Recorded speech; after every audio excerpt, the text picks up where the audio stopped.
میخوام در مورد یکی از غذاهای کمکی پریناز باهاتون صحبت کنم. همینیه که الان دارم بهش میدم. از 6 ماه من این سوپ رو برای پریناز شروع کردم و دکتر متخصصش بهم پیشنهاد داد که میتونی در یکی از این غذاها رو بهش بدی. سوپ ماهیچه است. موادش هم ماهیچه گوسفندی در حد 1 قوطی کبریت، برنج خورده، 1 یا 2 تا قاشق غذاخوری، یه سیب زمینی و یه هویج کوچیک و یه چند شاخ گیشنیز، چند شاخ هم جعفری با هم دیگه میذاریم کاملا میپزه. وقتی که پخت داخل غذاساز یا حالا هر دستگاهی که بتونید به پوره له شده تبدیلش بکنید بهش میدید که میخوره. من از این غذا در حد 1 قاشق مربا خوری شروع کردم و 1 بار در روز. بعدم کم کم بیشترش کردم و الان 2 وعده در روز از این سوپ بهش میدم.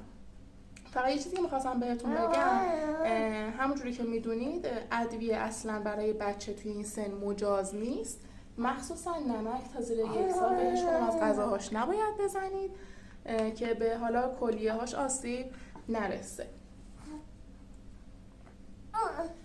خب همونجوری که بهتون گفتم مواد تشکیل دهندهش ماهیچه گوسفندی بود، برنج خورده، هویج، سیب زمینی، چند برگ جعفری و گشنیز. هفته‌ای 2 بار میتونید به جای ماهیچه گوسفندی سینه مرغ جایگزینش بکنید و به کوچولوهاتون بدین. از وقتی هم که غذای کمکی رو شروع میکنید بعد حتما آب بهشون بدین که تشنه نشن. آب جوشیده‌ای سرد شده باید حتما بدین. حالا به هر روشی که راحتین، حالا یا با قاشق یا با لیوانه یا داخل شیشه شیرش میتونید استفاده بکنید که من اینجوری راحت تر بود استفاده کردم. غذای خیلی خوبیه براشون، سیر کننده است به خاطر موادی که داره مغذیه. حالا گوشت قرمز یا سینه مرغ، سیب زمینیش هم که سیر کننده است براشون. از اینکه ما رو حمایت میکنید خیلی ازتون ممنونم.